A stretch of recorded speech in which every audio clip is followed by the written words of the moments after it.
That never ceases to amaze me. The thing I want to elaborate on, the difficulty of that, it may not sound like it immediately, but that is extremely hard to pull off. What's up, guys? Welcome back to Low End University. In the Meantime was the debut single and is the opening track from the band's debut album, Resident Alien, released in 1995. And I'm reading that this was one of the first songs lead singer and bassist Royston Langdon wrote after meeting Bryce Goggin, who ended up mixing this album.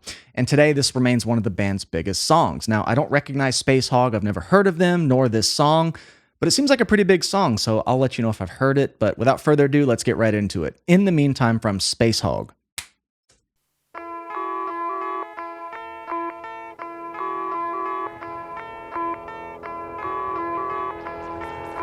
Cool, performance video. Always good to see what they play.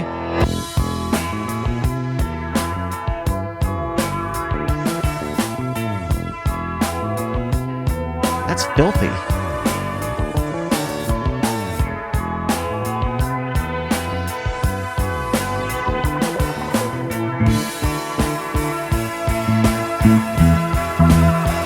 Rickenbacker, huh?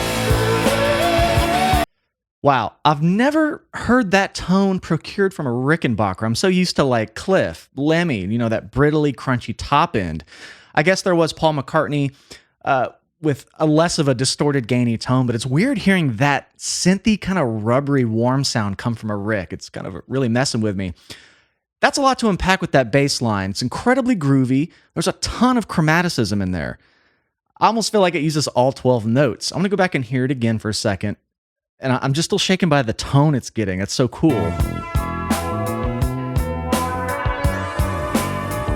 It's so rubbery. It's like pure rubber.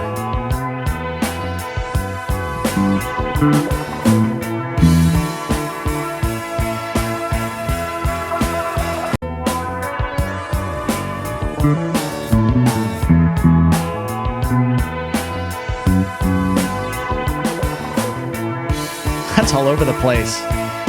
Okay, let it go a bit.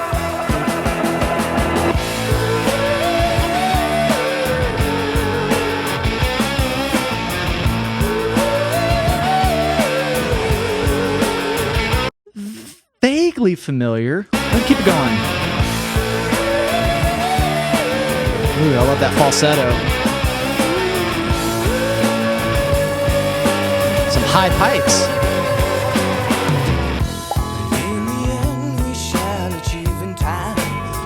Oh my God, he's singing over that thing? When all the stars will smile for me. When all is well and will is all for all and forever after. That never ceases to amaze me.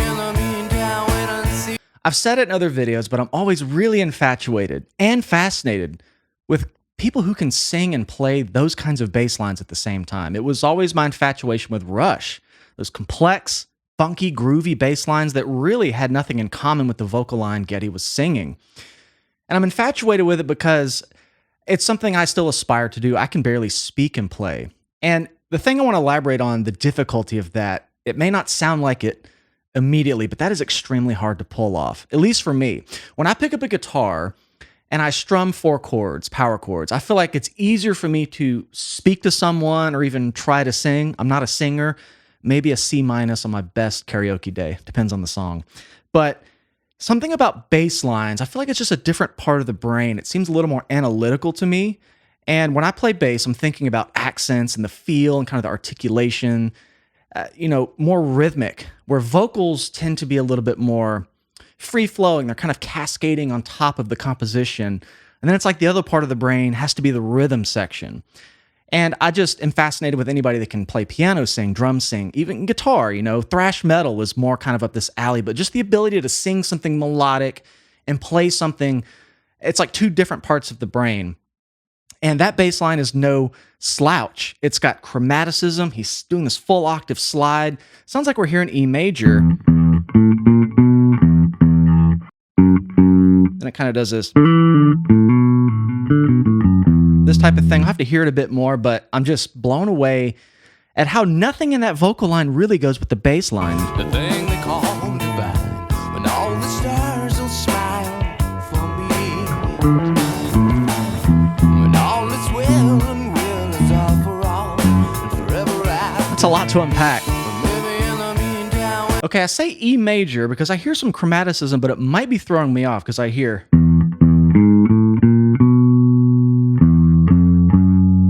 But he's really leaning into that flat 7 sort of Mixolydian sound. So it leads me to believe this is actually probably in the key of A. I don't know. There's a lot of chromaticism. I feel like, it could be anything. Cool bass line. Wow.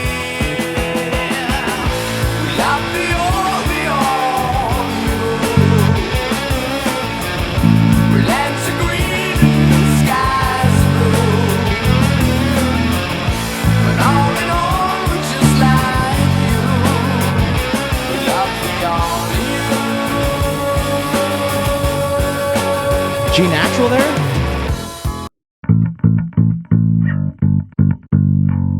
Okay, yeah, this has got to be an A. Chorus is an A.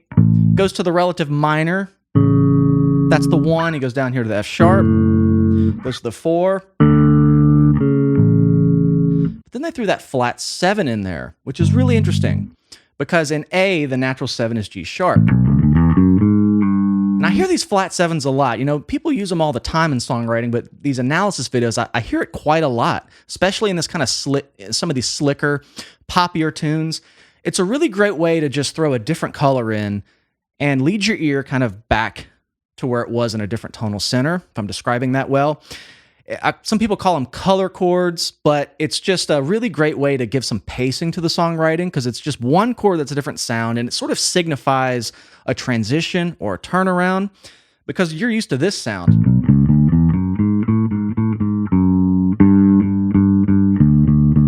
Really good way to bring it back to the 1. And what's interesting is that E major bass line, which is E Mixolydian, it's got the flat 7. It's leaning into that Mixolydian sound. What's kind of weird is this is kind of a meta songwriting move where the song is an A, but they lean into Mixolydian again, because if you flat that G, the G sharp to G, make it a flat 7. So it's kind of like nodding at the Mixolydian feel all around, both modes, in the E major on the bass line and then the chorus. Really cool. Also,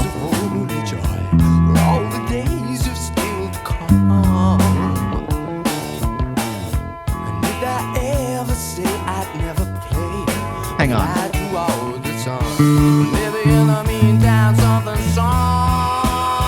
Yeah, I was having trouble picking some of those notes out. This song is not in standard. It sounds like it's a little sharp. I'm having to kind of bend the notes to get them in pitch.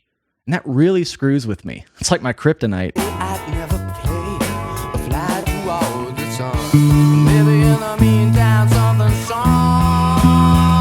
Yeah, it's sharp.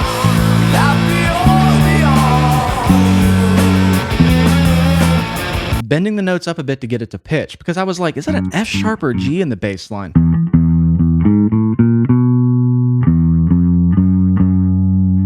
Almost sound like a G.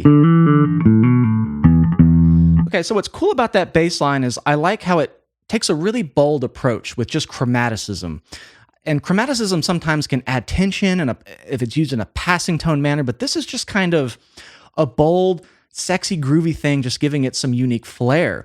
Because really, if you stripped away some of that stuff, the bass line is just kind of following the chords. It's actually a pretty basic bass line if you take out the pickup, chromatic notes.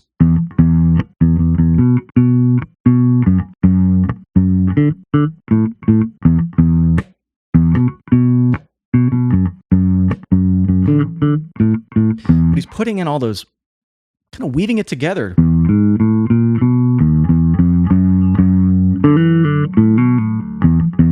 And it's really cool. And another thing, that slide, that octave slide gives it so much mojo.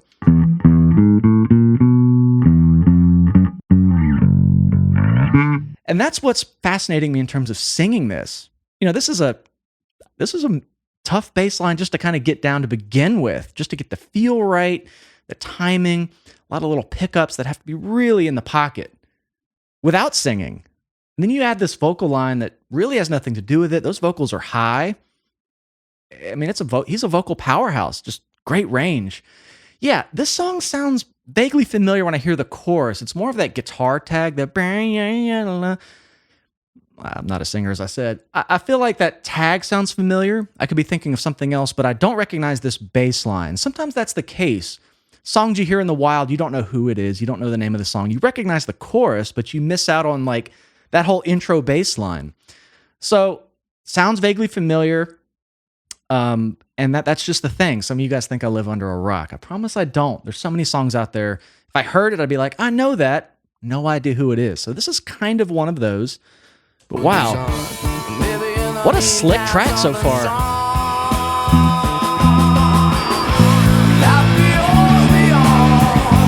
Gotta bend him now.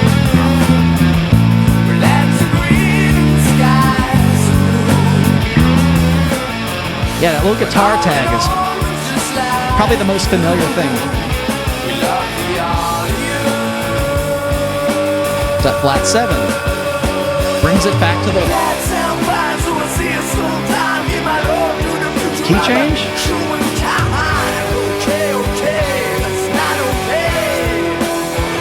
Where are they going?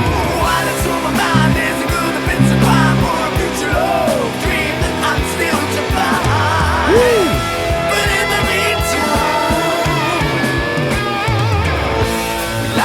Okay. That was quite the musical detour. We went up to C, and then it kind of went somewhere. Some really quirky things. Let's see. I want to hear that one more time. C.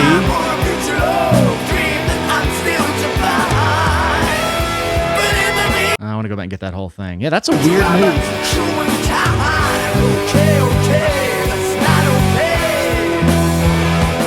That's kind of cool. Walk down from G. Land on that major. Okay, it's really interesting, colorful bridge interlude, I guess, to bring it back to the chorus. It didn't last very long, but that's some smarty pants stuff.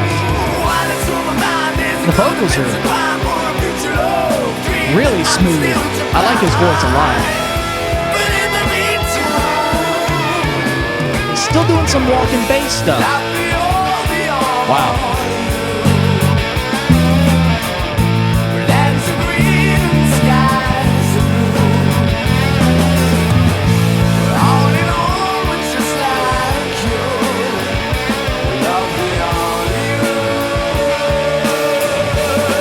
Didn't do the flat 7 that time.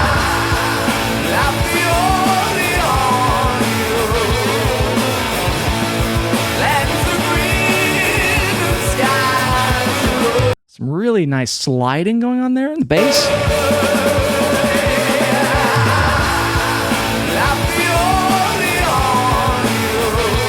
I don't see him doing it in the video, but I hear it. You hear that?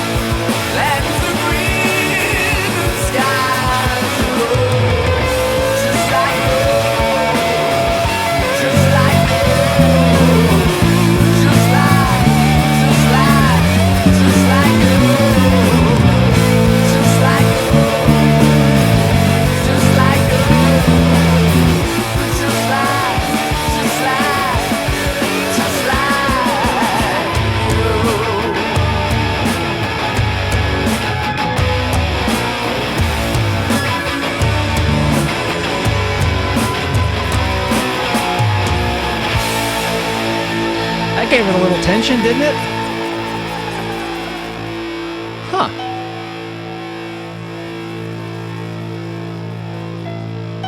Oh, what's he? I didn't even see what he threw. Hourglass? I missed that. Okay, nice little piano interlude. That's out of tune too.